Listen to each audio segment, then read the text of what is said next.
Alhamdulillah, alhamdulillahilladzi arsala rasulahu bil huda wa dinil haqq liyudhhirahu 'alad dini kullihi wa kafa billahi syahida. Asyhadu an la ilaha illallah wahdahu la syarikalah wa asyhadu anna sayyidana wa nabiyyana Muhammadan abduhu wa rasuluh la nabiyya ba'dah. Allahumma fasalli wa sallim wa barik ala hadzal nabiyil karim Muhammadin wa ala alihi wa sahbihi ajma'in. Amma ba'd. Fa ya ayyuhal muslimuna rahimakumullah, fa inni usikum wa nafsi bi taqwallah wa ta'atihi faqad fazal muttaqun. Yaqulu rabbuna azza wa jalla fi muhkamit tanzil ba'da a'udzu billahi minasy syaithanir rajim. Bismillahirrahmanirrahim. Walikulli ummatin ja'alna mansakan liyadhkuru ismallahi ala ma razaqahum min bahimatil an'am. Fa ilahukum ilahu wahid falahu aslimu wa basyiril mukhbitin. Al-ayah. Sadaqallahul azim. Hadirin jamaah sidang salat Jumat yang dirahmati Allah.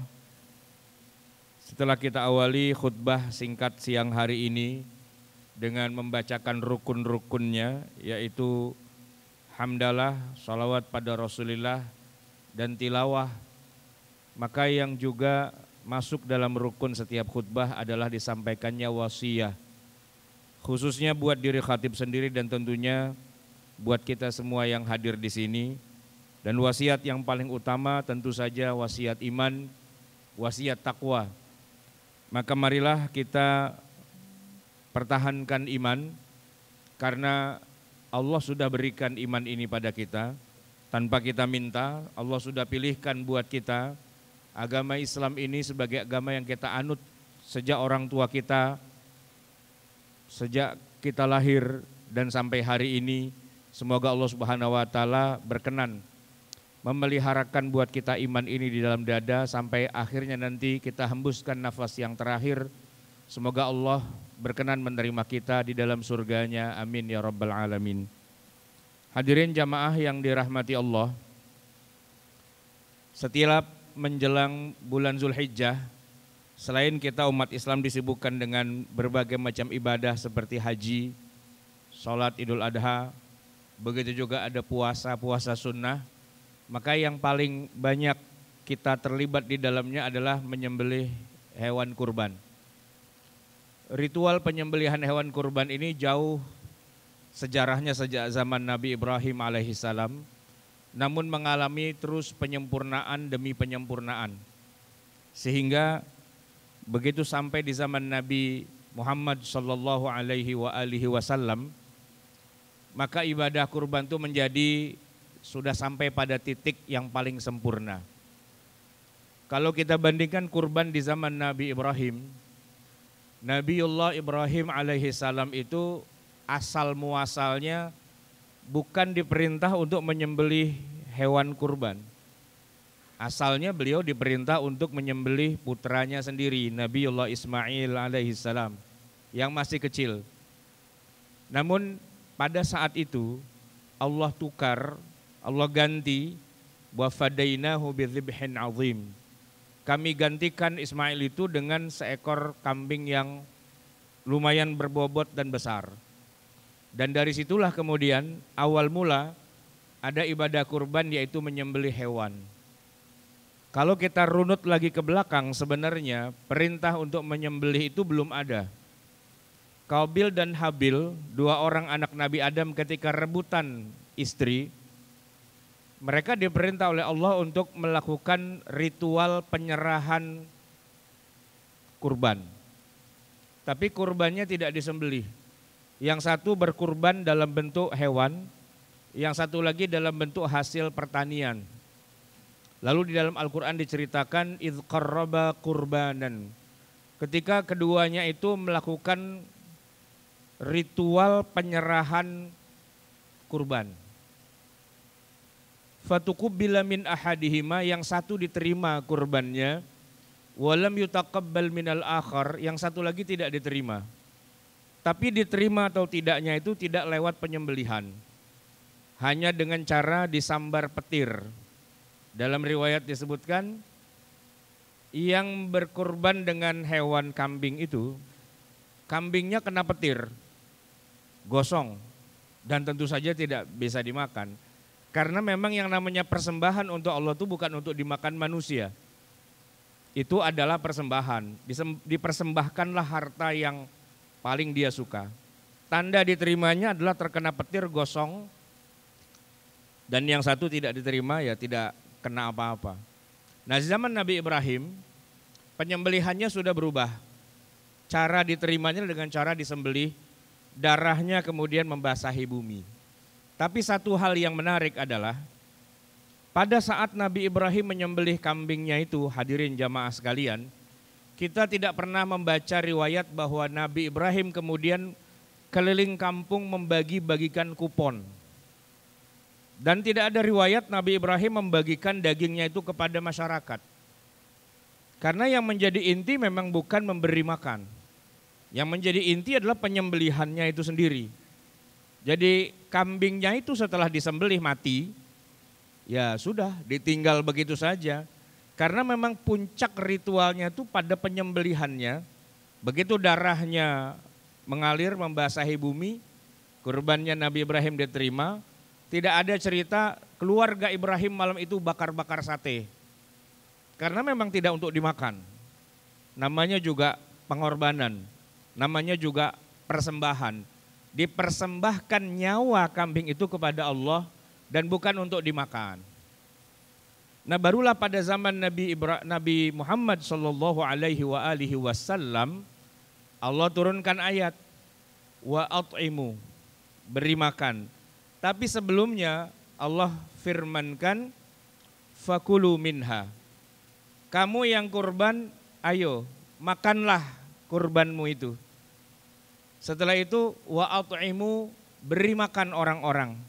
Allah menyebutkan dua kata yang para mufasir kemudian menafsirkannya menjadi yang pertama wa at'imul qani'a. Al-qani' adalah orang yang sebenarnya tidak terlalu membutuhkan. Dalam arti mereka bukan orang lapar, bukan orang miskin, bukan orang di bawah sejahtera. Boleh jadi dia kaya raya, bahkan dia juga menyembelih kurban juga. Maka kalau Allah katakan wa at'imul qani'a, itu jatuhnya adalah hadiah. Ayo hadiahkan kepada tetangga, saudara, siapapun. Orang-orang yang kita rasa kita ingin mendekatkan diri padanya, kita berikan. Baru yang ketiga, setelah Allah menyebutkan wa at'imul qani'a, ayatnya menyebutkan wal mu'tar. Dan orang-orang yang sangat membutuhkan. Inilah yang ditafsirkan oleh para ulama sebagai orang-orang miskin. Orang-orang yang di bawah sejahtera. Tapi kalau kita lihat urutan ayatnya, di awal Allah tidak mengatakan bagikan pada fakir miskin. Inilah intisari perbedaan yang paling mendasar dari filosofi kurban dengan zakat. Kenapa ini penting? Karena banyak orang yang sudah tidak bisa membedakan mana kurban, mana zakat, dianggap sama saja. Kalau di bulan Ramadan kita bayar zakat, maka di bulan Zulhijjah kita sembelih kurban. Padahal sebenarnya itu dua ritual ibadah yang beda filosofi, beda latar belakang, dan beda teknisnya juga. Bahkan beda juga siapa yang jadi mustahiknya. Kalau kita bicara zakat, jelas sekali zakat itu tidak boleh diterima kecuali hanya 8 asnaf saja. Sebagaimana Allah sebutkan di dalam At-Taubah ayat 60. Innamas shadaqatu lil fuqara wal masakin wal amilina 'alaiha wal muallafati qulubuhum, sampai lengkap ada 8 asnaf. Tapi untuk kurban tidak. Allah perintahkan fakulu minha. Anda yang kurban makanlah. Itu tidak bisa terjadi pada zakat. Tidak boleh kita berzakat lalu harta yang kita zakatkan itu kita makan. Tidak boleh, kenapa? Karena itu zakat. Tapi karena ini bukan zakat, ini kurban, ini ritual, dan intinya bukan pada siapa yang berhak dan tidak berhak. Intinya pada penyembelihannya. Oleh karena itu setelah disembelih, kalau aslinya di zaman Nabi Ibrahim malah tidak dimakan, dibuang saja. Karena itu persembahan untuk Allah malah tidak boleh dimakan. Tapi di zaman Nabi Muhammad SAW, sunnahnya kita yang menyembelih ikut makan. Saudara-saudara kita, teman kita, tetangga kita yang berkecukupan, ayo kita hadiahkan. Teman-teman kita yang kurang, yang miskin dan sebagainya, tidak mengapa juga kita berikan sedekah untuk mereka.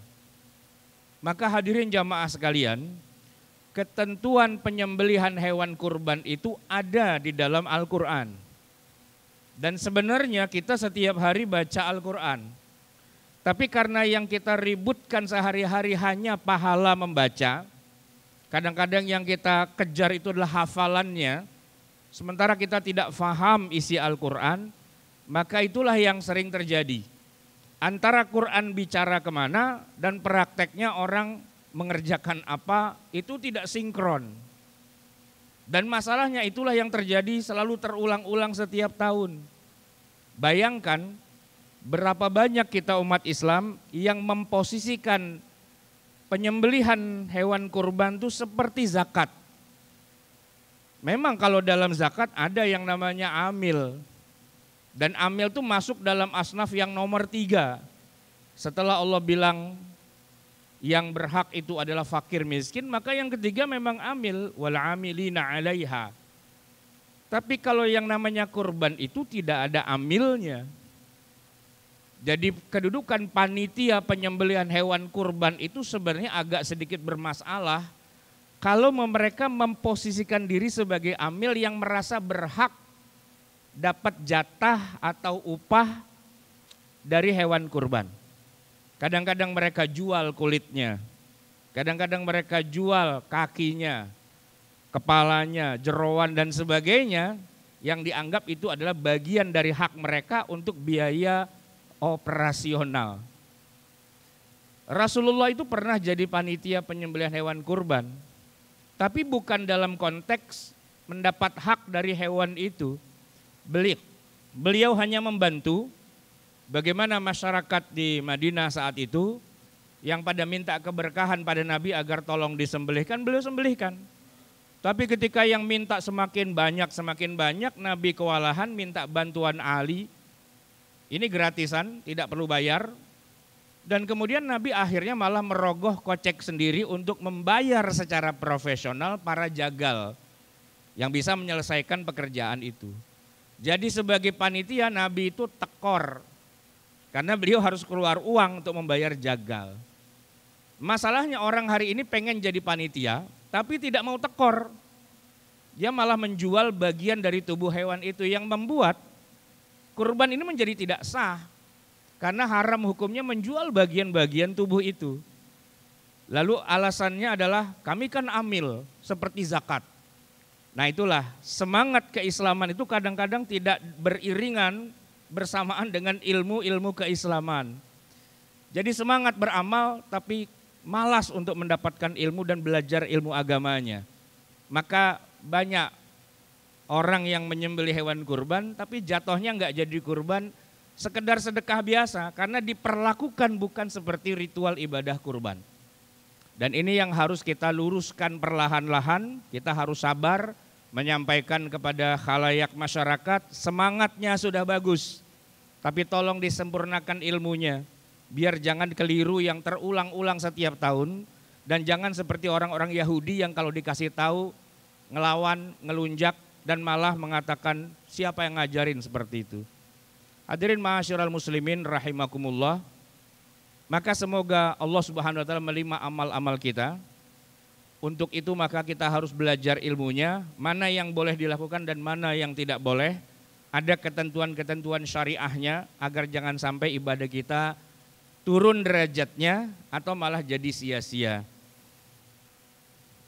Bismillahirrahmanirrahim. Wal 'ashri innal insana lafi khusrin illa alladzina amanu wa 'amilus solihati wa tawassaw bil haqqi wa tawassaw bis sabr. Barakallahu li wa lakum fil Qur'anil azim wa nafa'ani wa iyyakum bima fihi minal ayati wa dzikril hakim. وتقبل مني ومنكم تلاوته إنه هو الغفور الرحيم.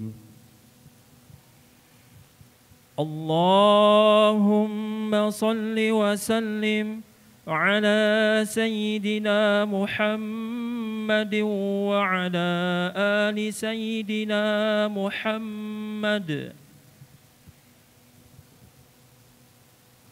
الحمد لله رب العالمين وبه نستعين على أمور الدنيا والدين والصلاة والسلام على أشرف الأنبياء والمرسلين سيدنا محمد وعلى آله وصحبه أجمعين أما بعد فيا أيها المسلمون رحمكم الله فإني أوصيكم ونفسي بتقوى الله وطاعته فقد فاز المتقون.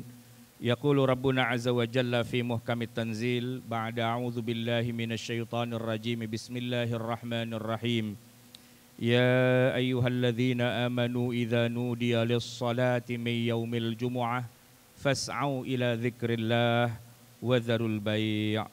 Al-ayah Sadaqallahul Azim. Hadirin jamaah yang dirahmati Allah, mari pada khutbah yang kedua ini kita sempurnakan rukun dari khutbah yang kelima, yaitu kita bermohon ampun dan berdoa kepada Allah. Mari kita awali dengan salawat pada Rasulullah. A'udzubillahi minasyaitonirrajim. Bismillahirrahmanirrahim. Innallaha wa malaikatahu yusalluna 'alan nabi ya ayyuhalladzina amanu sallu 'alaihi wa sallimu taslima. Allahumma salli wa sallim wa barik ala sayyidina Muhammadin wa ala ali sayyidina Muhammad kama sallaita ala sayyidina Ibrahim wa ala ali sayyidina Ibrahim wa barik ala sayyidina Muhammadin wa ala ali sayyidina Muhammad kama barakta ala sayyidina Ibrahim wa ala ali sayyidina Ibrahim fil alamin innaka Hamidum Majid. Wardallahumma 'anil sahabati ajma'in an Abi Bakrin wa Umar wa Uthman wa Ali wa an baqiyati sahabati ajma'in wa 'anit tabi'ina wa tabi'it tabi'ina bi ihsanin ila yaumiddin wa 'alaina ma'ahum bi rahmatika ya arhamar rahimin. Allahumma ighfir lil muslimina wal muslimat والمؤمنين والمؤمنات الأحياء منهم والأموات وارفع لهم الدرجات ويا قاضي الحاجات. ربنا ظلمنا أنفسنا وإن لم تغفر لنا وترحمنا لنكونن من الخاسرين. ربنا آمنا بما أنزلت واتبعنا الرسول فاكتبنا مع الشاهدين. ربنا لا تزغ قلوبنا بعد إذ هديتنا وهب لنا من لدنك رحمة إنك أنت الوهاب. ربنا آتنا في الدنيا حسنة وفي الآخرة حسنة وقنا عذاب النار. وصلى الله على سيدنا محمد وعلى آله وصحبه أجمعين. عباد الله إن الله يأمر بالعدل والإحسان وإيتاء ذي القربى وينهى عن الفحشاء والمنكر والبغي يعظكم لعلكم تذكرون فاذكروا الله العظيم يذكركم وعلى نعمه يستجب لكم ولذكر الله أكبر والله يعلم ما تصنعون. أقم الصلاة.